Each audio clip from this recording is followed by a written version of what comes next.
കർത്താവായ യേശുക്രിസ്തുവിന്റെ ധന്യ തിരുനാമം വാഴ്ത്തപ്പെടുമാറാകട്ടെ.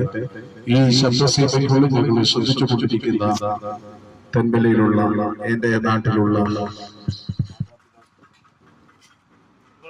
മാതാപിതാക്കൾ, സഹോദരങ്ങൾക്ക് വേഗം വരുന്ന യേശുക്രിസ്തുവിന്റെ നിസ്തുലമായ നാമത്തിൽ ഞങ്ങളുടെ സ്നേഹോപതനവും അറിയുകയും പ്രഭാതത്തിൽ നമ്മുടെയൊക്കെ ഭവനത്തിൽ വലിച്ചെറിയപ്പെടുന്ന പത്രങ്ങൾ എത്ര തന്നെ മറിച്ചും തിരിച്ചും വായിച്ചു കഴിഞ്ഞാൽ ചോരത്തുള്ളിയുടെ മണമല്ലാതെ മറ്റൊരു വാർത്ത അതിനകത്ത് കാണുവാൻ കഴിയുകയില്ല.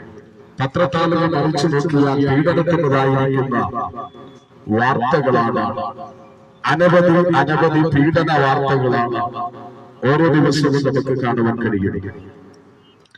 അധികാരത്തിന് വേണ്ടി ഉടപെട്ട് മരിക്കുന്ന രാഷ്ട്രീയ നേതാക്കളുമായി, അതുപോലെ തന്നെ വൈറലാകുവാൻ എന്ത് കോപ്രായം